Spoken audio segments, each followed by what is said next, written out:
So let me guess, you went onto YouTube, you tried to learn music theory, and you just don't get it. Well, guess what? You don't really have to understand any of that complicated music theory terminology to be a great producer. Today, I'm going to teach you everything you need to know about making melodies, everything from the basics to cool tricks I use to effortlessly make chord progressions and banger top line melodies. So starting out, to make good melodies, you do need to understand a few terms, but trust me, they're very basic and easy to understand. So first off are scales. Scales are just a set of notes that work well together. And if you want to make sure you never go outside of the scale, go up here, go to view, go to scale highlighting, and then you can pick your scale in here. Now, if you go up to this note up here, snap to scale. Now it won't even let me place a note that's not in C minor. My best advice is to produce all of your melodies in one scale. And there's a certain scale that I recommend, and that's D sharp minor. Later on, when we talk about top line melodies, there's a very easy trick you can use which only works in D sharp minor, which can effortlessly make you pretty cool sounding melodies. So I'd recommend learning all of the notes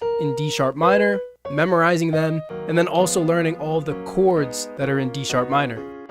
Now you understand the basics of scales, you have to understand the number system. Have you ever seen somebody talking about a chord progression, then they say something like a 2-5-1, and they got those Roman numerals? Each note in the scale is correlated with a number. In the scale I picked, D sharp minor, D sharp is 1, F is 2, F sharp is 3, and so on, all the way till you get back up to D sharp when we're back at 1. And this is very important for chord progressions. For example, if we have something like a 1-5 chord progression, that would be the 1 up to the 5. Now the number system is pretty self-explanatory, it's just 1 through 7, and that's all you need to know in terms of music theory terminology. You just need to kind of know the basics of the numbering system, scales, but you don't need any of that other complicated BS that you see on these music theory tutorials. So now I'm going to give you some tips I use that you can actually use inside of your beats to make better chords and better top line melodies. So the first tip I have for building chord progressions is starting with the bass note, but sometimes you can literally just place down the bass notes. I like that. Don't like that. I like that. So we're going to go with these bass notes. So now we're just going to hold shift click to copy them, paste them up a couple octaves, and we'll build the chords. And if you have your snap to scale on, it's extremely easy to build chords. You just skip every other note in the scale. So we have this highlighted. So just copy it over again, go up one note, but skip it, go to the next note. Then highlight, copy again, go up one note, skip that, go up again. And then just make sure everything's right. There should be a gap of one in key note in between each chord. And now we got a little something like this.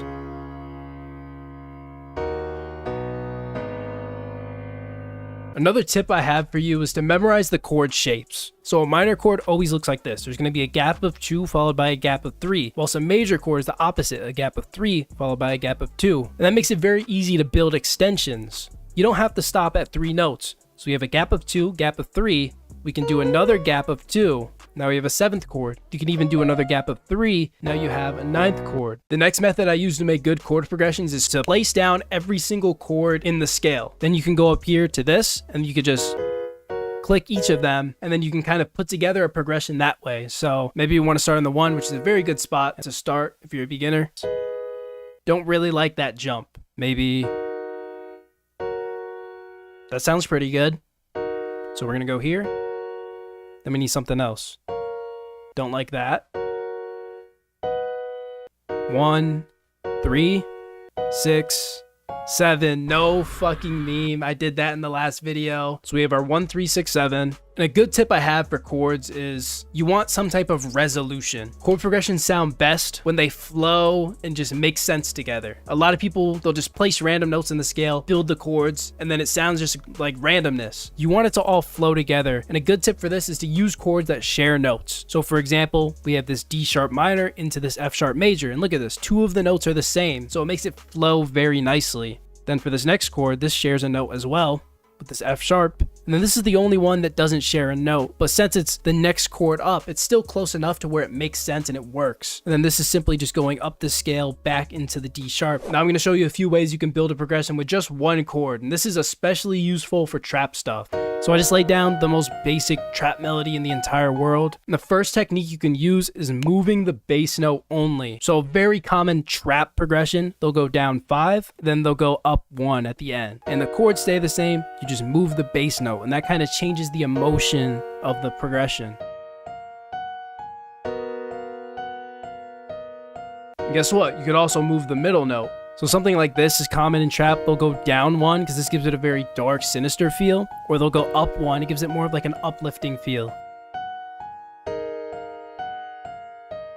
And then finally, you could move the top note, but I don't do this one often myself.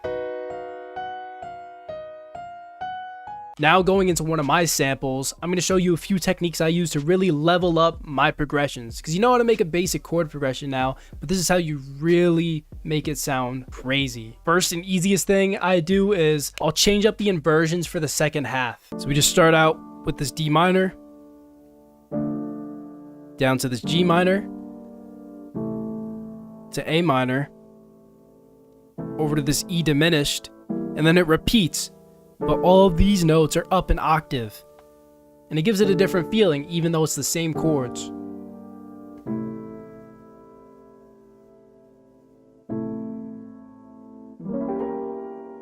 And then final technique I use, which I used in this progression, is just what I call down 5 or up 5. I'm not going to explain fifths and all that shit, but just know if you pitch something down 5, it usually sounds good. It's usually in key. In this progression, we have the D minor going into G minor. If you pitch G minor down 5, it's a D minor. So it's a very easy technique to use in your chord progressions to just do that, and you've got a progression with zero effort. And finally, if you really want to make a good chord progression, just steal it from your favorite song. I made a whole video on this. Tons of songs just share the same chord progressions. There's no need to be original. It's just a matter of the rhythms you play them in, the inversions you do, and give it your own character and life. Now I'm going to show you a few tricks I use to make banger top line melodies every single time. So first off, I have this chord progression, which again is just major and minor chords, so I'm not doing anything complicated here.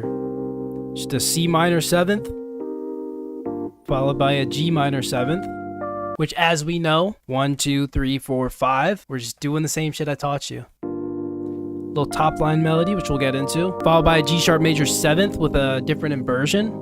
And then this is a D sharp major 7th with a different inversion, which again, 1, 2, 3, 4, 5. We're not doing anything crazy here. So I actually made this in C minor, but we're going to transpose it up to D sharp minor, the scale I told you guys to learn. And this is why I told you to learn it. If you look at the notes inside of D sharp minor, they're D sharp, F, F sharp, G sharp, A sharp, B, C sharp, back to D sharp. D sharp minor uses all of the black notes, and if you just use the black notes in your top line melody, it usually sounds pretty cool, pretty jazzy, and it's very easy to make cool stuff just following that set of notes. Once you get a little more advanced like me, you can throw in some of the other notes in there, but 9 times out of 10, if you just follow the black notes, you're gonna have a banger melody. So I'll just freestyle some stuff on top of this chord progression, and we'll see how it sounds.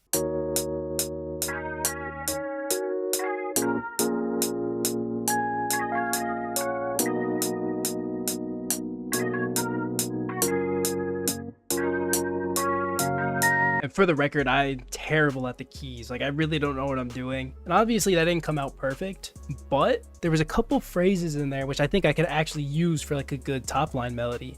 So it's a very like idiot proof way to make a good melody. You can't fuck up if you just spam the black keys and try and figure out something in there. And if you don't have the MIDI keyboard, you could also use like your actual computer keyboard to play out the melodies.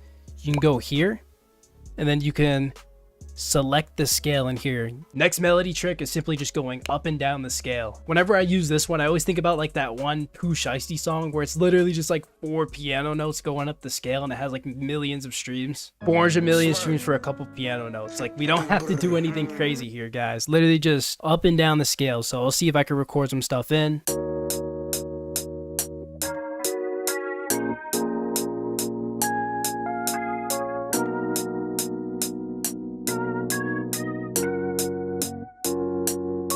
Yeah, pretty much just going up the scale here. So up the scale, up the scale, up the scale. We did skip a note there, but it's pretty much just up and down the scale. This next method is what I call stealing the chords, and it's very, very easy. So we take our chords, and notice this first chord. We have D sharp, F sharp, A sharp, and then C sharp. Let's just use those notes in our top line melody.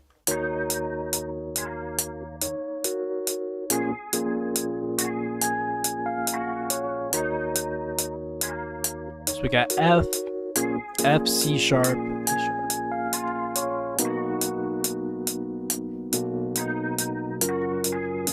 Next method is just arpeggiating, which I kind of did in the last one. If you look at this last part of the melody, it's literally just copying the notes in the chords and just playing them out. And that's what arpeggiating is. So arpeggiating is practically just playing the notes of your chords in some type of rhythm. So we could do something like this. And in this preset, it doesn't really sound that good. But here's a loop I made. And once it restarts, you'll hear this super fast arp in the background right now. And this is just simply playing notes that were in the chords. I hope this video helped you. Join the Discord, it's free. I'm sending out loops, placement opportunities, and just a good place to collaborate with other producers. And I'll see you guys in the next one.